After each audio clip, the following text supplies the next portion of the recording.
Hi,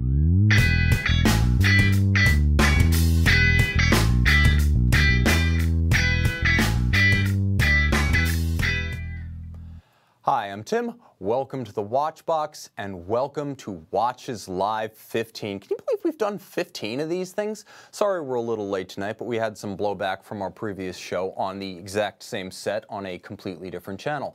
It's not the same set. I'm sorry. Was that not what I was supposed to tell you? Okay, we're two-timing it with the table, but we've got a whole array of watches from the likes of Audemars Piguet to Zenith, and we are giving away swag.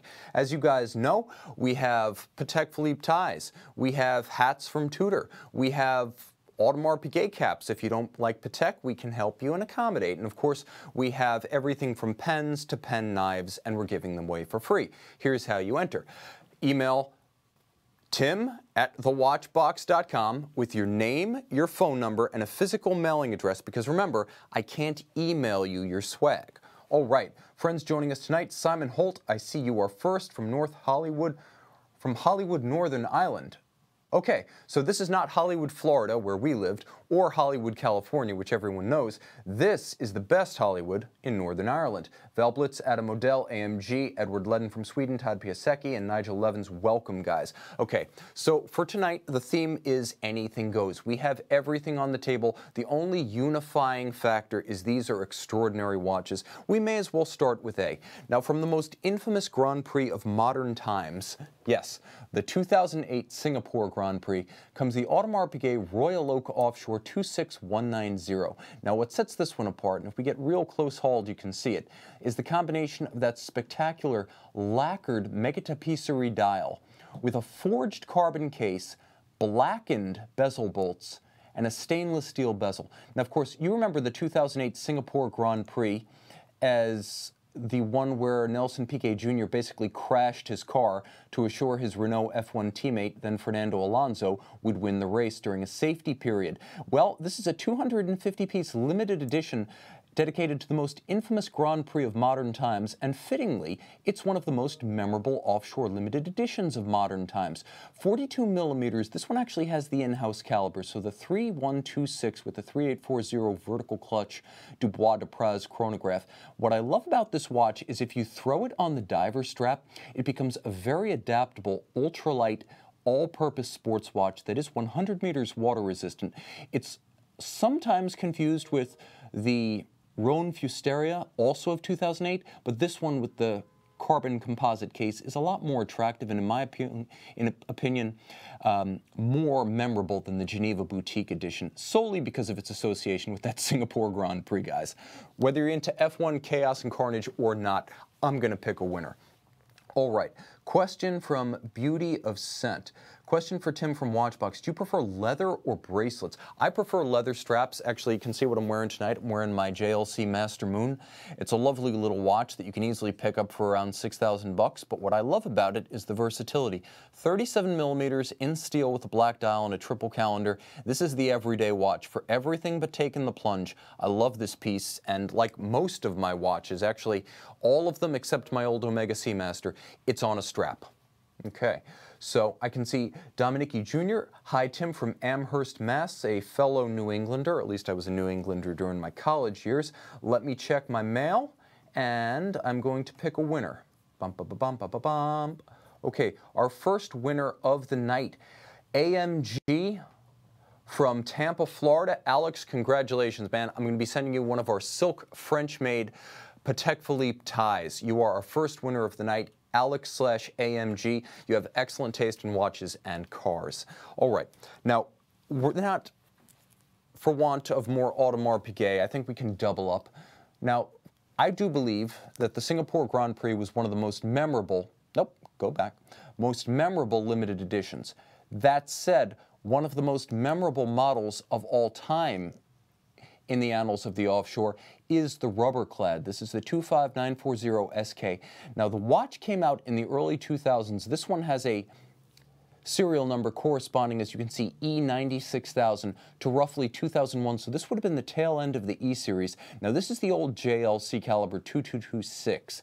So the watch is actually slimmer in profile than the later AP calibers, and it has a soft iron inner cage for channeling magnetism and magnetic flux density around the movement. That's the trade-off. When you get the longer power reserve of the in-house caliber, you trade the anti-magnetism of the early Offshores, and because the rubber clad was made right up until the end in 2011 with the JLC caliber, the only version of this watch is the one you see here, the rubber clad bezel and the JLC caliber.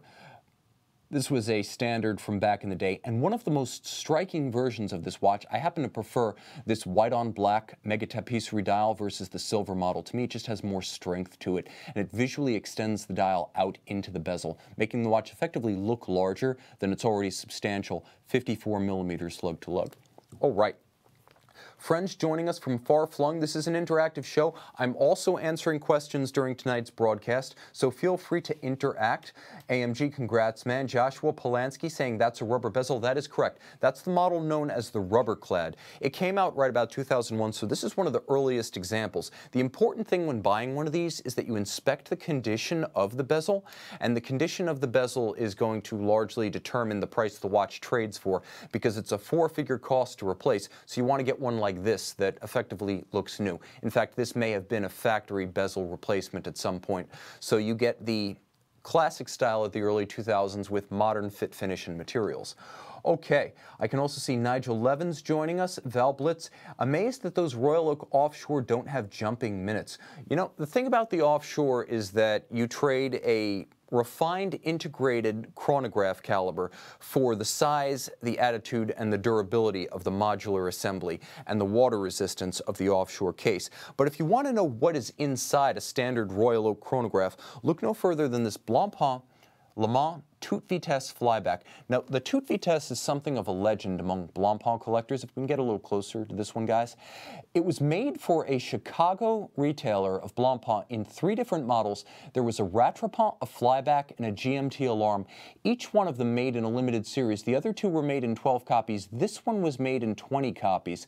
A special series, it was way ahead of the simulated patina lume trend. Back in 2005, no one else was doing this, and it wound up being a celebration of color and character, the likes of which you don't often see in watches now priced below $8,000. If you look at the movement, it's the F185, the same you'll find in the Audemars Piguet Royal Oak chronograph, not the Offshore, the standard Royal Oak chronograph, as well as the Blancpain 50 Fathoms chronograph. So this is a true high horology movement, vertical clutch, column wheel, 37 jewels, and hand-finished with an 18-karat winding mass, one of only 20 pieces made, 38 millimeters. This is a very versatile watch that almost anyone can wear, and the key is in the 43 millimeter spacing, lug to lug.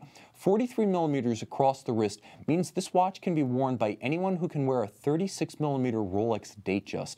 That is an awful lot of character, and with the flyback, an awful lot of functionality in a high horology movement, hand-finished, with a beautiful white metal that is steel and black dial combo. That's a favorite of mine, and there are some who strive to collect all 3 Toute Vitesse models. Although this is the most numerous at 20, it's also the toughest to find because unlike the Rattrapant and the GMT Alarm, it has the most balanced dial. Okay, I can see right here, Nigel Levin saying, Blancpain is so underrated, feels like Swatch threw them under the bus a little. I get that feeling too. Think about it, in 1992, Blancpain was Swatch's only high horology brand, and they paid Jean-Claude Biver 60 million Swiss francs at the time for the brand. That was his first big break in the watch segment. That was when he was a rich man and could have retired to making cheese for the rest of his life. But here's the thing. In 2000, Swatch completed its transaction to buy Breguet. The same year, they brought in Glasuta Original. In 2001, they established Jacques Hedreau, and not too long after, they purchased Harry Winston, creating a gaggle of high-end brands that really have no place in the group. And so Blancpain, which received so much investment and focus and really had collector esteem. If you look at old forum postings from the early 2000s, collectors were seriously smitten by Blancpain. And I feel like the first mistake they made was bringing in all of those brands, creating a clown car at the high end. And second, the L Evolution line, which I feel was just brutal and out of sync with the brand. That, along with the Lamborghini partnership. I love Lamborghini, I love Blancpain, I don't love them together. A couple of missteps, but still so much potential if Swatch ever wants to revisit that brand. Okay, let's talk about a watch from a brand that is also part of that Swatch gaggle. And personally, I find this one a much more recent effort from a much more esteemed brand. While Blancpain has lost some of its luster, Gio never really has. This is the Panamatic Lunar. Collectors today still regard Gio the way they regarded Blancpain in the early 2000s. Could the company deserve a little bit better advertising, promotion, perhaps add budgeting within Swatch Group? Absolutely. But when you look at that hand-finished caliber 9002 with the hand-engraved duplex swan's neck with black polished swan's neck regulator, you realize that the product coming out of Saxony is absolutely where it needs to be. Now, this is a watch with a micro-rotor automatic, moon phase, black dial in a red gold case. It's a 40mm case, so just about anyone can wear this. Is it a legitimate response to Lange? Absolutely. Is it a legitimate alternative to Switzerland? You bet. Do you get everything, dial, case, and movement, from a company that does it start to finish, from training its tool makers to building its own museum? Yes, that's Gio, a weirdly integrated enclave within the Swatch Group that gets it all right. Please, Swatch, give these guys in Germany some money to actually advertise. Okay, go into our field. Greetings from Hong Kong. BDG, joining us from the far side of the world. I appreciate you getting up early to join us from Hong Kong. I'm going to pick another winner from our field. Okay. Barry McGuire, congratulations. You're going to be the recipient of, what should I give you? Oh, I'm going to give you an Hublot Ferrari hat, because tonight we've got some Hublot Ferrari on the table. We may as well keep everything parallel. And speaking of Hublot Ferrari, let's take a look at something that I feel is actually underrated. That's right, Hublot, conventionally a hype machine, probably should speak more about magic gold. Now, you know the Hublot Ferrari line. It's the shotgun marriage that actually worked. Unlike the union of Panerai and Ferrari, this absolutely fits. Now, the magic gold is effectively as hard as ceramic. You can see the difference between magic gold and conventional colored gold. It's night and day. Now, magic gold is still 18 karat and it still melts down to a separate gold when you melt it, but it's fused with a ceramic matrix to achieve over 1,000 Vickers of hardness, which means if you take a razor to this case, you will wear down the razor. It's effectively as indelible as a sapphire crystal. I love two things about magic gold. One, never fear wearing a gold watch ever again. You're not going to scratch it, you're not going to scuff it. Two, it looks like bronze, which I adore. This is almost a way of wearing a huge colored gold watch without telegraphing to the world that you're wearing a huge colored gold watch. It's almost too discreet for something branded both Hublot and Ferrari. Now let's talk about the technical end, because that is what I'm all about. I'm not really a fashionista. Most of my watches are fairly small dress timepieces, but you get a lot of value here. First, magic gold. Second, you get the Unico flyback caliber. So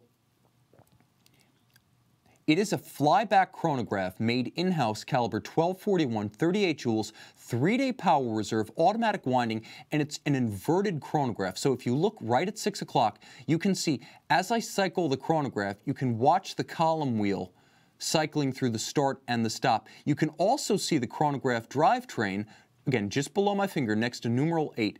You can see it moving in and moving out of engagement.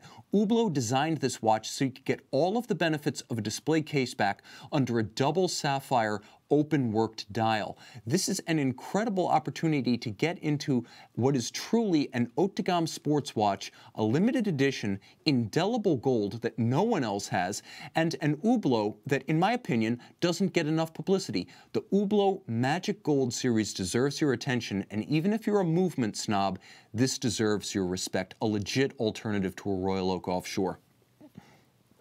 Okay. Friends joining us from far-flung, let's see who's in the chat box right now. Joshua Polanski saying, I hate Hublot, but I like this one.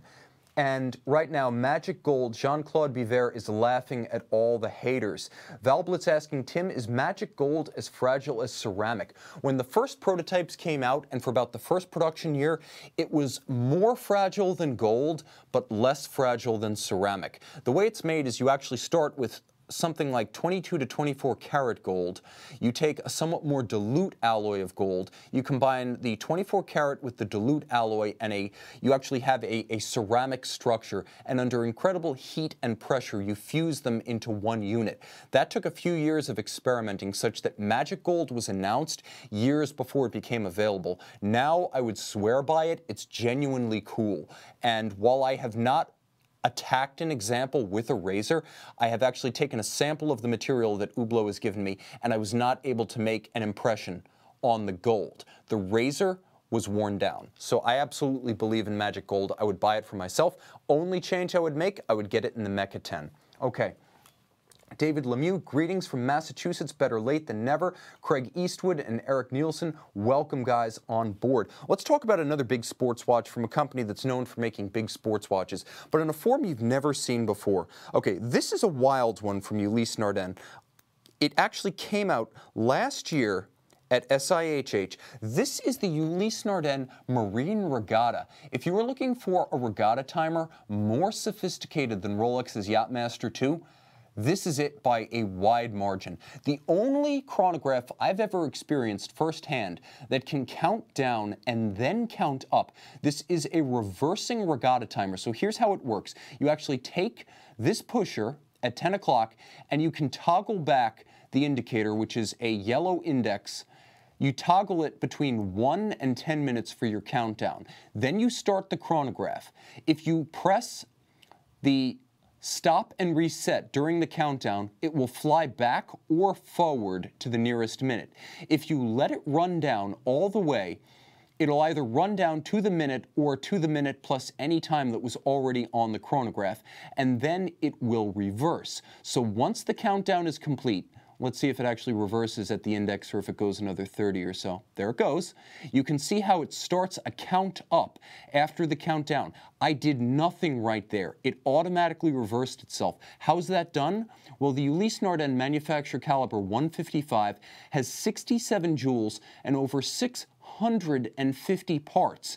Not only is it an in-house caliber, not only is it a silicone escapement and hairspring, free sprung with a full balance bridge, and a reversible flyback programmable countdown timer, it also has a 3-day power reserve, and it's 100 meters water resistant. And for around $10,000, no, you can't buy a more complicated watch. There are minute repeaters with 2-week power reserves that have hundreds less components than this watch.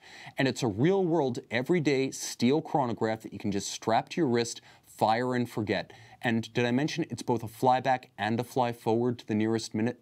This is a spectacular piece. It actually has a quick set date that you can set forward and backward. That's how over-engineered this thing is, and I love it to death. If you look at it from the flank, even the finishing of this watch is sophisticated. Note the contrast between the polished screws and the horizontal satin finish of the lug flanks, as well as the contrast between the sheer sides of the lugs and that beautifully sculpted conical rounded case flank. This is a watch that has it all going on. You'll even note the individual notches of the coined bezel feature rubber inlays in a matching navy blue. The design department and the engineering department worked overtime on this one. And you can see, yes, it's a mono counter. It has hours and minutes on the same register at 6 o'clock. If it said Richard Mille on the dial, as I like to say of some watches from the likes of Jaeger-LeCoultre and Ulysse Nardin, if it said Richard Mille on the dial, it would be a $100,000 watch, and then some. All right. Simon Holt, yes, that is a $10,000 watch pre-owned. It's about $13,000, $14,000 new. That's a great pre-owned buy, because I saw that watch come out at SIHH 2017. That watch is still under warranty. All right.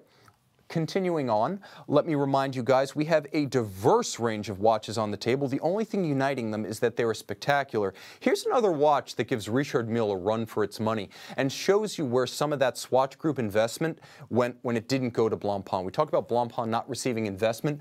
Breguet, on the other hand, has received plenty.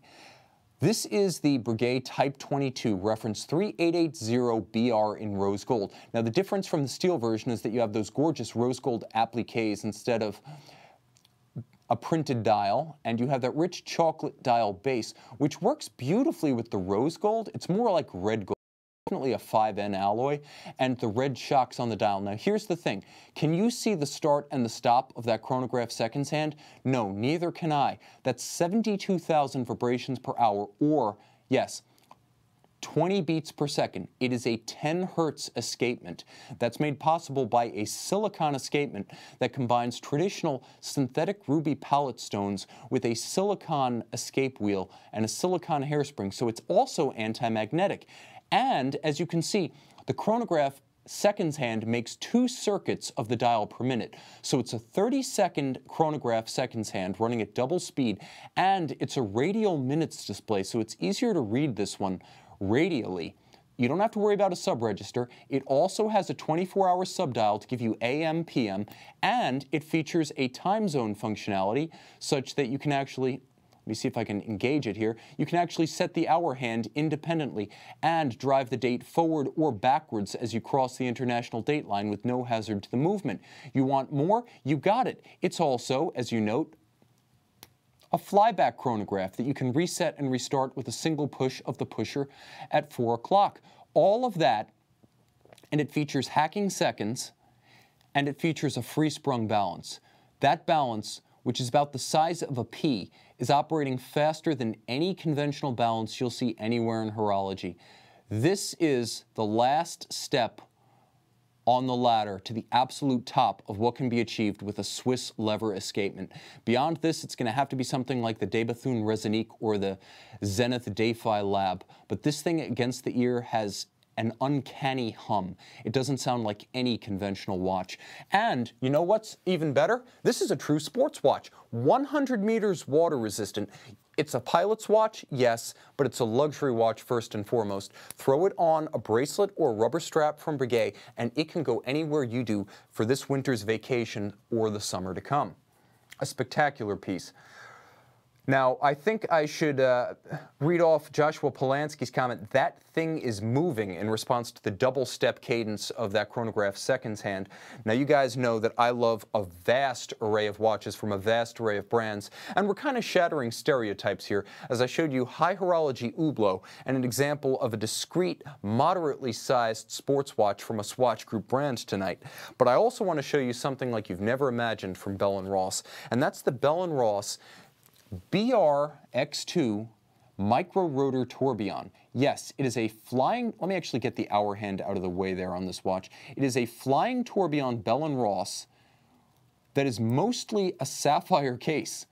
So a flying tourbillon, the caliber 380 right here is actually made by MHC, Manufacture Haute Complication in Geneva, on behalf of Bell & Ross. The movement is 36 by 36 by 4 millimeters thick, which is to say this 42.5 millimeter square watch is almost all movement. Now, when you look at it in profile, you can see just how much of the watch is sapphire. More than half the thickness of 9 millimeters is made up by box section sapphires, and the watch is a limited series of 99 pieces with a 50-hour power reserve, a flying tourbillon, and a micro rotor automatic winding action. This is unlike anything else in the Bell & Ross catalog, and it really does break up the stereotype of Bell & Ross as being a sort of entry-level minimalist brand that doesn't do high horology, doesn't do hand finish, and doesn't do the haute de gamme on any level. This is a watch that represents Bell & Ross's design capabilities at the level of virtuosity. It's their design, it's MHC's watchmaking and finish, and the finish you get, as you can see, is beautiful. There is a vertical satin finish to the dial, which is fully loomed, by the way, and the edge of each bridge, if you can look at the back, it doesn't have conventional anglage. If you were to look at the spokes of the wheels, they are chamfered by hand, and if you were to look at the bevels of the bridges, they are actually media blasted. It features blasted bridges and straight-grained tops. Very, very impressive. And again, only 99 pieces made in this limited series. A watch that's nominally stainless steel, mostly sapphire, and a great example of Bell & Ross as a sort of curator of design rather than any explicit mission as a tool watch manufacturer, and that's probably the best way to think of them. They curate designs and they offer high style. They are, after all, owned by Chanel and Paris-based. Okay, so a question from Joshua Polanski asking, what would that cost pre-owned? That would cost about $32,000 pre-owned. New is $64,900 for that model. That's actually one of the most accessible ways to get into a hand-finished tourbillon watch, and the ergonomics with the 42.5 by 42.5 square case are excellent. It'll even fit underneath a dress cuff, and you can't say that of many sports watches over 40 millimeters. Okay. So this is a question from Sebastian Palacios. Tim, would you explain how the Longa triple split chronograph complication works? This is not really something that I can explain without pictures. I could. It would probably take up about 10 minutes of our roughly 40-minute show, but the best way to explain is that it's effectively the double split with an additional decoupling mechanism added to the retropump mechanism so that you can split the seconds, the minutes, and the hours. It's effectively two separate 12-hour chronographs with seconds, minutes, and hours built into one case.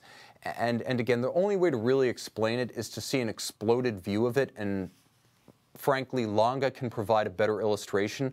Open a different window, keep us streaming, on their own website. Okay.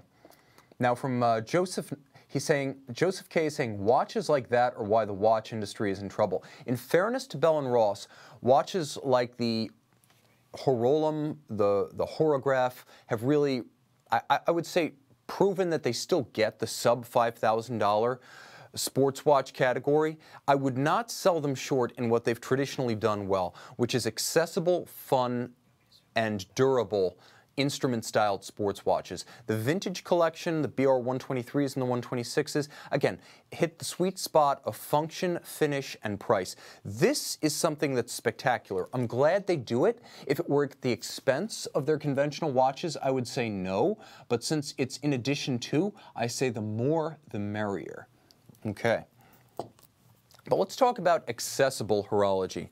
Let's talk about a watch you can buy for under $3,000 with a manufacturer movement from a great brand that will be around to service it forever. This was a 2014 boutique edition at Zenith.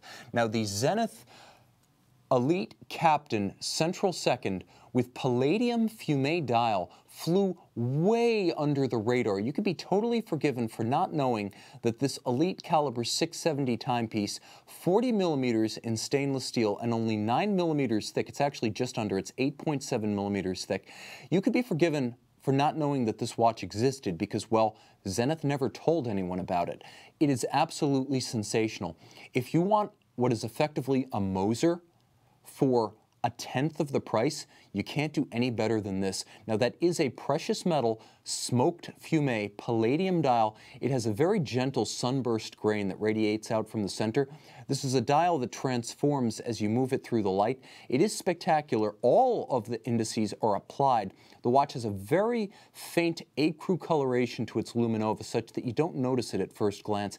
Of course, as an Elite, it features two things the El Primero does not feature. One, a bidirectional quickset for the date, and two, hacking seconds. For $2,900, I'm not sure you can do much better. This would compete with something like a Jaeger-LeCoultre Master Control or a Glasuta Original 60s. This is a watch that is so compelling for under $3,000.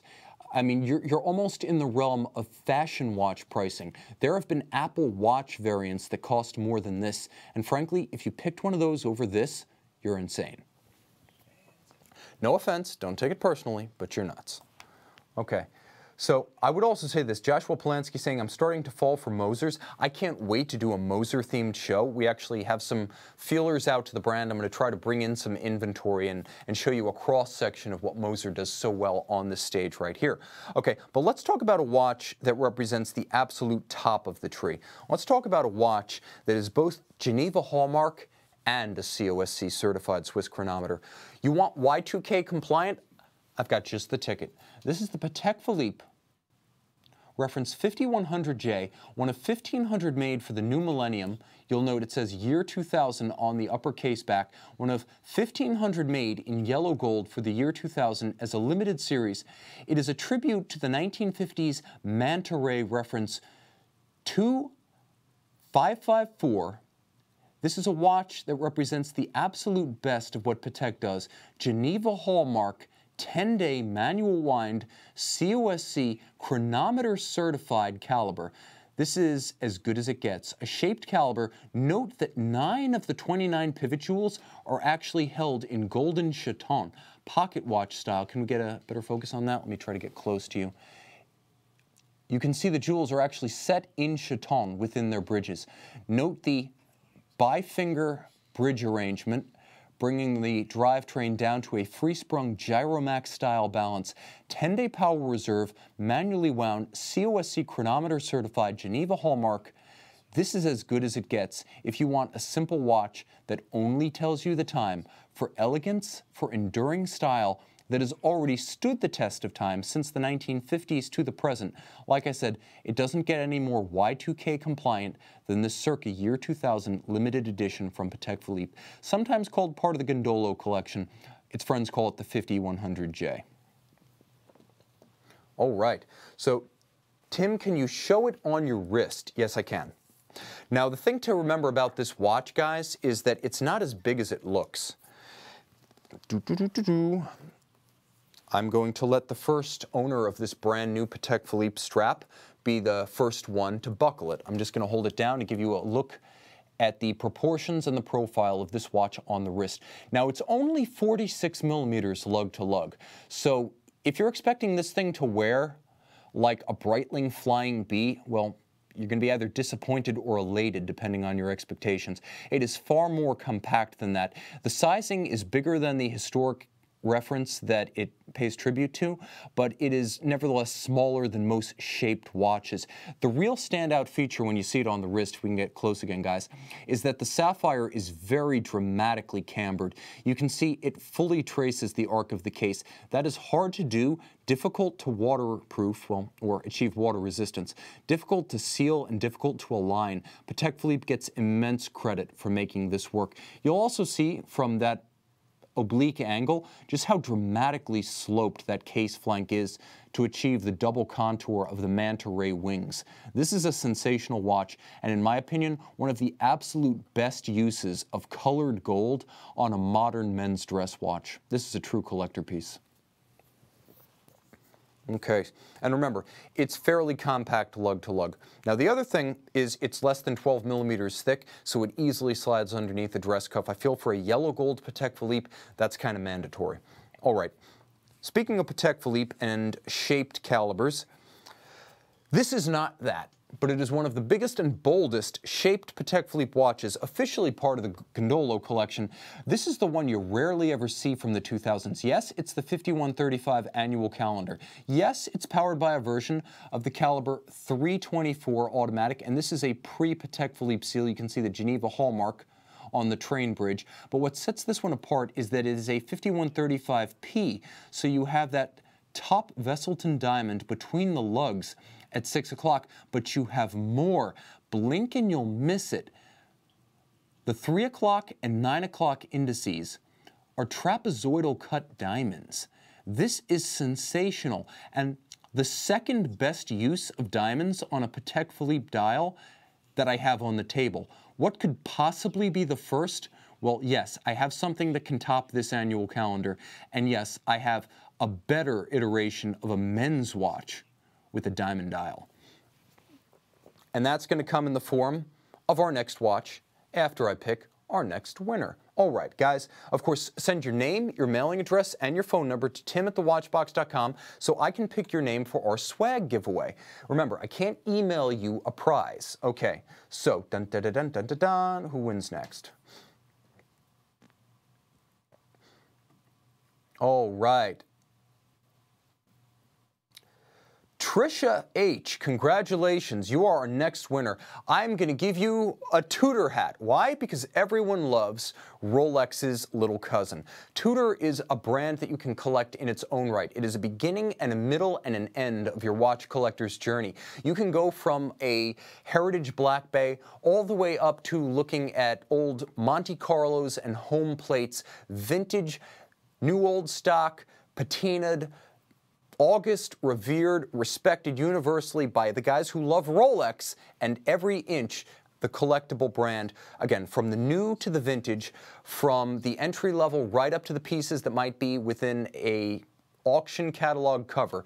Tudor is a brand we all know and love, and resurgent since 2013. Really, it was the launch of the Heritage Chrono, the Heritage Black Bay, and endless Black Bay iterations that really brought Tudor to the fore and back onto collectors' radar. But let me share a secret with you, Tricia.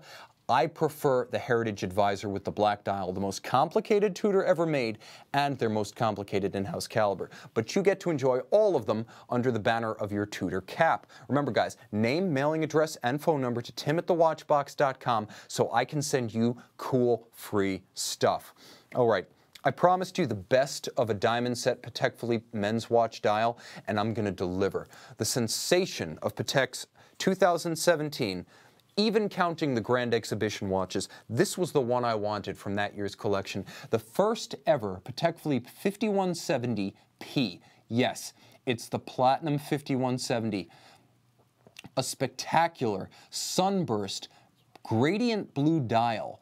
Spans the entire spectrum from almost black at its outer circumference to a beautiful metallic cobalt at its center.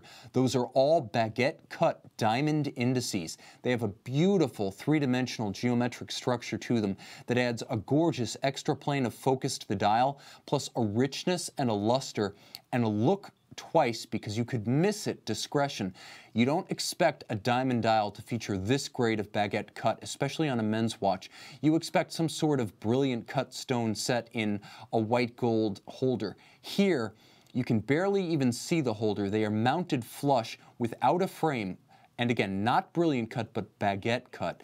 Flawless and difficult to achieve. For just under $95,000, you get what you pay for. People often complain about Patek Philippe calibers that do not hack. Well, guess what? This one can hack it. It does feature stop seconds because this is the modern in-house caliber Patek Philippe 29535. Get a good look at it because I'm going to turn it flush to the camera, and I hope you can see just how much black polish there is on those screw heads as well as the cap to the column wheel. Lateral clutch, why? Because a lateral clutch is traditional and beautiful. Watch it move in and out at center as it engages and disengages with the chronograph center wheel. You can see the driving wheel being driven off the fourth wheel of the traditional civil time drivetrain. You can see the intermediate driving wheel that meshes with the chronograph center wheel. You can see that fantastic straight-grained chronograph lever for the yoke. You can actually see that whole yoke lateral clutch interacting via its horn with the column wheel with its cap black polished in the best tradition of Geneva watchmaking. And in fact, it features a rack and snail like a minute repeater operating in reverse to operate the instantaneous jumper for the chronograph minutes. This is as good as it gets in a platinum manual wind men's dress watch with a diamond set dial. There's nothing else like it. It has an elegance and a grace that frankly is missing in the 40th anniversary Nautilus pair. I love those watches, but this is the best use of diamonds on a Patek Philippe men's watch dial, and possibly the best use of diamonds on any watch dial ever. I'm in love with that piece, and you guys know I'm not really a Patek guy. Okay, comments coming through from the chat. Costs as much as a house in Nebraska, says Marco. Captain Zed, unreal. David Lemieux, is there Luma on the diamonds? No, nothing but the reflection of the twinkle in your eye. This is awesome stuff from Patek Philippe.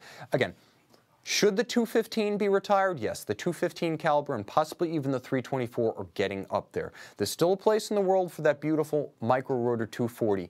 But watches like this prove that Patek gets it and the investment is real and tangible. Now let's just see it work its way into the sports watch lines. Okay, Kiki Fry is saying, need cash in my 401k. JBO Surf saying, makes Richard Mille look ridiculous. Mike M, selling kidney tonight. I know that feeling. Those watches so compelling that you start Googling the price of redundant organs. Okay, I've got 2 kidneys. What's the price for one? Click. Alexa, what's the price of a kidney? You've done it. Admit it. I have. Full disclosure. All right. And I can see Kiki Fry saying he would take that over a Richard Mille any day. You and me both. All right, what else have we got on the table tonight? How can you possibly top that?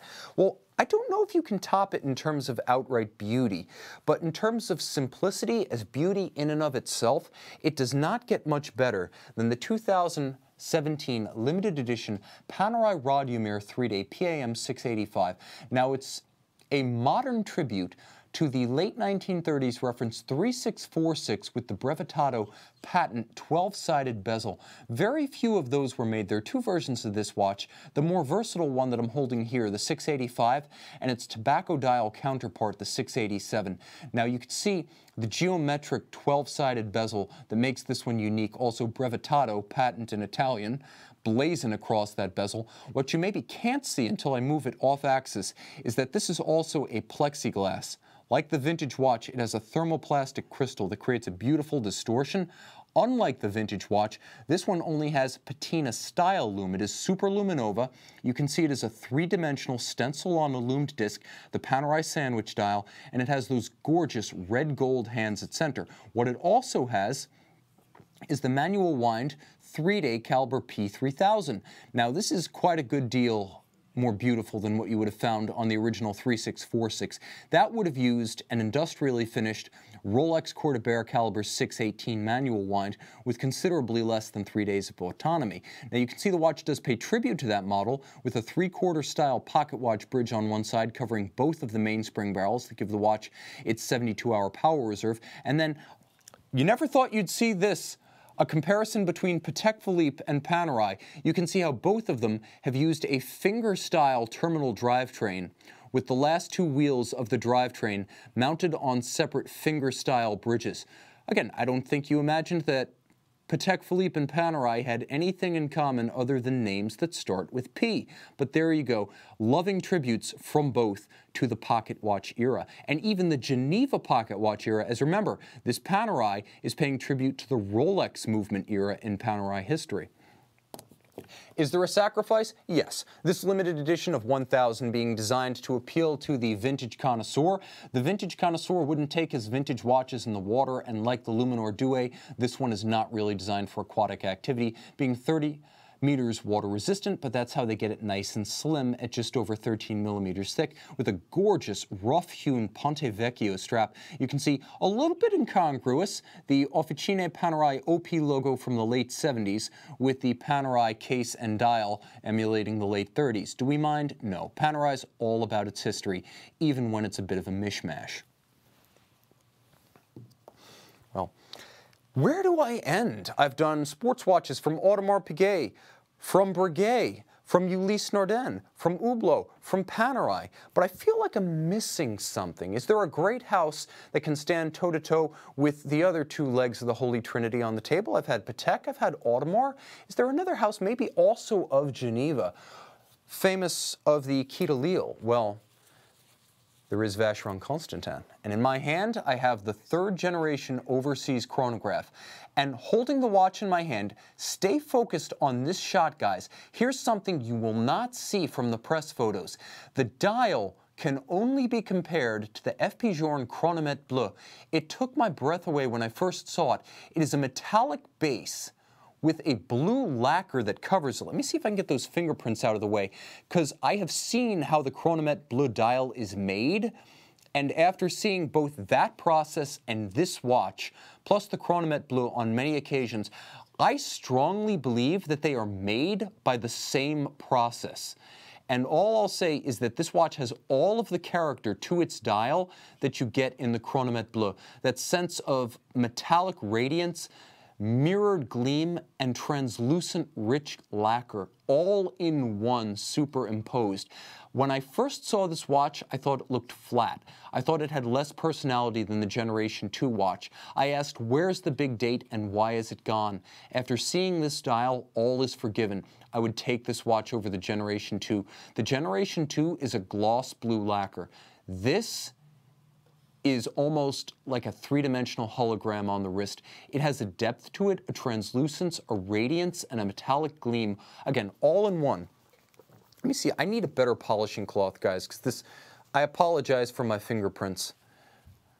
But let's see if we can do one more shot. This is the most beautiful dial base I have ever seen. I've seen enamel that's more beautiful in its totality, with the painted details. I have seen marquetry, I've seen miniature painting, but I've never seen a base, a gleam, a combination of translucence, lacquer, and metallic base that matches this. Now, of course, this is a special piece, as the Generation 3 overseas gives you a lot more. Why is the base price of this watch $30,000? Well, it's because you get a lot more for your money.